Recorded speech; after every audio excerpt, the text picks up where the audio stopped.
Tu le remarques sûrement autour de toi. Certaines personnes ont une faculté extraordinaire à passer à l'action. Tu as l'impression qu'ils ont des super pouvoirs. Ils passent à l'action tout le temps. Ils exécutent rapidement. Peu importe leur état de forme, peu importe les circonstances, rien ne change. Mais au contraire, tu remarques qu'il y a des personnes qui ne passent jamais à l'action. Ils sont là, 1 mois, 2 mois, 3 mois, 4 mois, 5 mois, 6 mois, 1 an, 2 ans, 5 ans, toujours pareil.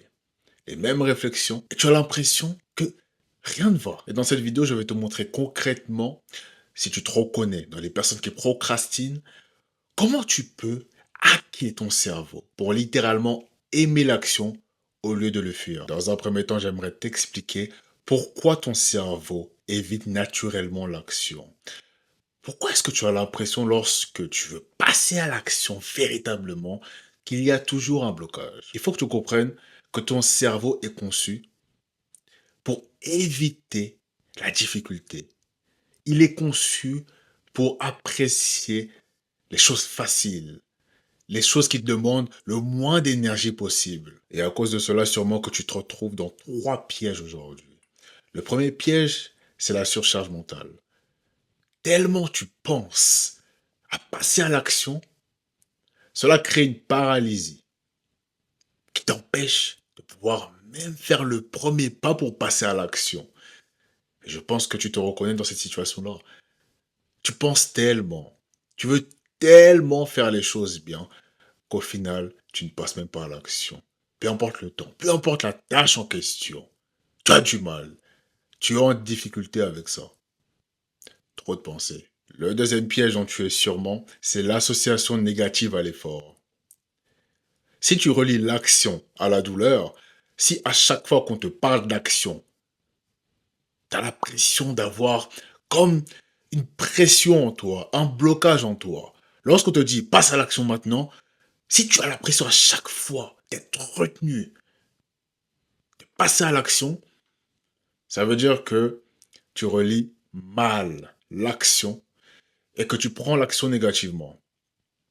Il faut que tu comprennes que naturellement ton cerveau, si tu prends l'action négativement, si tu relis à chaque fois l'action à la douleur ou l'action à la souffrance, naturellement tu vas la repousser, ce qui est normal. Le troisième piège dont tu es sûrement, c'est sûrement le besoin de perfection. Je pense que tu vas sûrement te reconnaître dedans, parce que ça touche énormément de personnes. Beaucoup de personnes sont coincées dans ce piège. Tu attends le bon moment pour te lancer, le bon montant.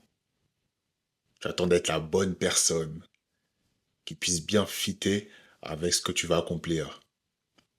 Tu attends la bonne heure, le bon temps. Et ça, c'est un piège. Et si tu te reconnais dans ces pièges que je viens d'énumérer à l'instant, tu vas voir que les 3 étapes dont je vais parler dans un instant vont te permettre de pouvoir sortir littéralement de ces pièges-là. Et donc logiquement, la première étape qui va te permettre de pouvoir conditionner ton cerveau à aimer l'action, c'est de reprogrammer ton association à l'action. Si tu m'as bien écouté par le passé, j'ai dit que ton cerveau, aujourd'hui, a une mauvaise relation avec l'action. À chaque fois qu'on te parle d'action, souffrance. À chaque fois qu'on te parle de passer à l'action, d'exécuter, douleur, souffrance. La première chose à faire, c'est de célébrer chaque mini-victoire, chaque petite avancée que tu fais au quotidien. Pourquoi? Comme je te l'ai dit, tu as une mauvaise relation avec l'action. Et plus tu vas avancer, plus tu auras des mini-victoires dans ton quotidien. Et c'est ce que je dis souvent. Tu as des victoires. C'est juste que tu es tellement distrait que tu as du mal à les voir. Mais tu en as. Je t'assure que tu en as. Regarde bien. Et lorsque tu vas les voir dans un premier temps, et puis les apprécier, te dire, j'ai fait ça aujourd'hui, c'est bien, je continue comme ça. Tu seras bien plus à même à pouvoir répéter l'action, répéter les victoires. Parce que tu prendras ça positivement, comme une victoire, comme quelque chose de bien, de positif à ta vie. Tu comprends? Et plus tu vas reconnaître tes victoires, plus tu seras positif, et plus ça va te donner envie de répéter le processus. C'est très simple. Si tu lis une page, par exemple, aujourd'hui, rien qu'aujourd'hui, tu lis une page, et que tu notes cela comme une victoire, la prochaine fois, tu vas lire plus, non? Pourquoi? Parce que tu veux encore une plus grande victoire! 5 pages, tu célèbres la victoire. Le lendemain encore, 10 pages, tu célèbres la victoire. Encore une autre victoire de plus, et tu enchaînes encore et encore. Et si tu es en mesure de faire ça, dans toutes les activités que tu veux mettre en place, je t'assure que tu vas de plus en plus passer à l'action. Parce que tu n'auras plus la friction. Tu comprends? Tu vas enlever la friction. Parce que tu vas commencer de plus en plus à apprécier l'action.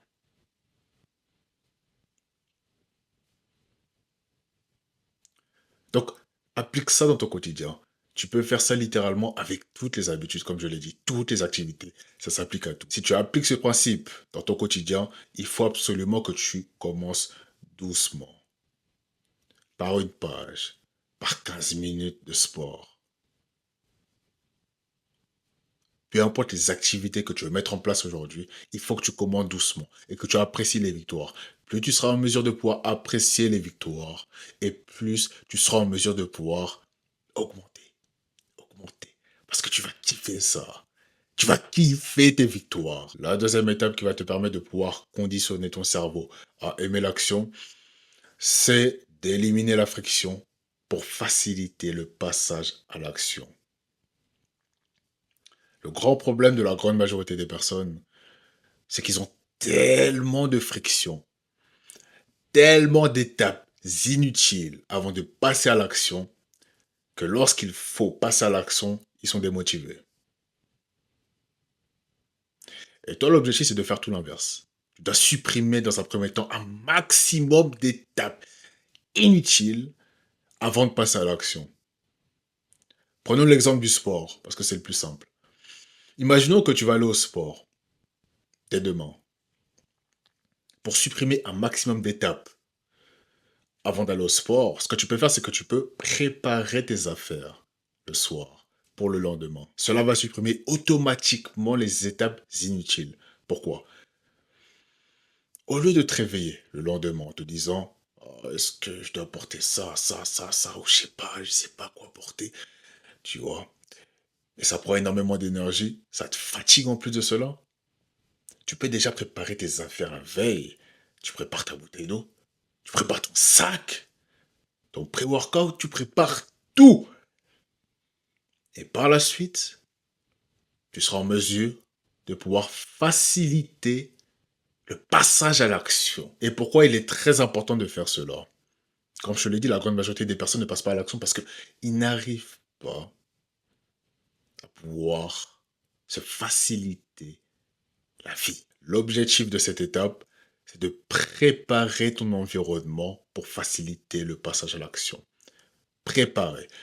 Par exemple, pour le fait de lire, tu peux poser un livre sur ton bureau avant de lire, la veille. Tu comprends? Ça facilite automatiquement le passage à l'action. Et tu es moins tenté à ce moment-là d'aller sur les réseaux sociaux, de scroller, etc. Lorsque tu sais qu'il y a déjà le livre ici, tu n'as pas à te lever, à aller le chercher, te retourner et, et t'asseoir. Tu vois comment c'est plus facile? Et tu répètes ça encore et encore. Plus le temps passe, plus tu es en mesure de pouvoir répéter les actions et plus cela devient automatique. Et plus cela devient automatique, moins tu penses même à pouvoir passer à l'action. Et c'est là que ça devient puissant. Parce que tu arrives à un stade où tu réfléchis même plus au passage à l'action. Non, ça te paraît naturel de faire ça. Ça te paraît naturel de lire. Ça te paraît naturel d'aller t'entraîner. Ça te paraît naturel de bosser sur tes projets. Ça te paraît naturel de travailler sur toi. Ça te paraît naturel de pouvoir méditer, lire, passer du temps dans la nature. Ça te paraît naturel de faire de bonnes habitudes. Ça te paraît naturel de faire tout ça. C'est simple. Donc, essaie d'appliquer ça dans ton quotidien. Je ne sais pas à quelle habitude tu peux appliquer ça, mais ça s'applique littéralement à tout. Tout dépend de toi, de ce que tu veux mettre en place dans ton quotidien. Et ensuite, l'étape numéro 3, c'est de créer un système d'élan irréversible. Je m'explique. Lorsque tu as mis en place les 2 premières étapes, tu vas te rendre compte naturellement qu'il va juste te manquer de la régularité.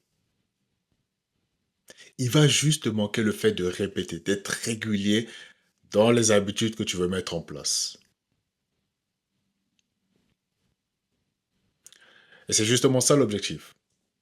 C'est de créer un effet domino sur tes activités. Et pour cela, il faut que tu commences petit. Il n'y a pas le choix. Dans tout ce que tu veux mettre en place, dans tout ce que tu veux mettre en place de nouveau dans ta vie, dans ton quotidien, toutes les habitudes, toutes les activités, peu importe, tu dois commencer petit. Tu dois commencer petit. La plus grande erreur de la grande majorité des personnes, c'est qu'ils veulent commencer fort. Ils veulent viser directement en haut, alors qu'ils sont à zéro. Ton cerveau est bousillé par la distraction et tu veux être déjà au top. Ça marche pas comme ça.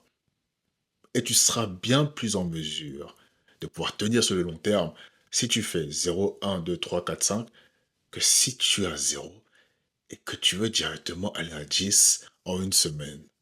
Tu trouves pas qu'il y a incohérence? Ça marche pas comme ça, tu vois. Il faut que tu sois en mesure de pouvoir commencer doucement. Tu veux commencer la lecture? Commence par lire une page. Tu veux commencer à être plus actif? Commence par marcher 5 minutes, 10 minutes, 15 minutes, 3 fois par semaine. Plein de petits exemples comme ça. Si tu veux commencer quelque chose, imaginons que tu veux commencer une activité. Dis-toi simplement, est-ce que tu pourras répéter cette habitude-là avec la durée associée tous les jours jusqu'à la fin de ta vie? Tu peux lire une page par jour jusqu'à la fin de ta vie. Bien sûr. Tu peux lire 5 pages jusqu'à la fin de ta vie. Bien sûr. Mais est-ce que tu peux lire 3 heures par jour jusqu'à la fin de ta vie? Je ne pense pas. Je ne pense pas. Donc, fixe-toi à chaque fois à cet exemple-là. Chaque jour jusqu'à la fin de ta vie. Dans chaque habitude que tu veux mettre en place. Et tu vas voir que naturellement, tu vas commencer à fixer les bonnes durées. Par rapport à ton quotidien, par rapport à ce que tu vas accomplir, par rapport à ton niveau actuel, à comment est ton cerveau aujourd'hui, parce que ça compte, forcément. Ne fais pas que regarder la vidéo sans passer à l'action. Fais véritablement en sorte de voir comment tu peux appliquer cela dès maintenant dans toutes les tâches que tu veux mettre en place. Et si tu veux aller plus loin, et que tu veux que je puisse te guider personnellement, te permet de pouvoir te transformer, atteindre une nouvelle dimension de ta personne, de ta discipline. Si tu as des blocages aujourd'hui que tu n'arrives pas à régler et que tu as besoin de mon aide pour pouvoir briser ces dernières, je t'invite à cliquer sur le premier lien en description. Et si tu n'es toujours pas abonné à ma chaîne YouTube, je t'invite dès maintenant à t'abonner, à liker et à partager autour de toi, ainsi qu'activer la cloche de notification pour ne rater aucune de mes prochaines vidéos. C'était le Big M en ensemble.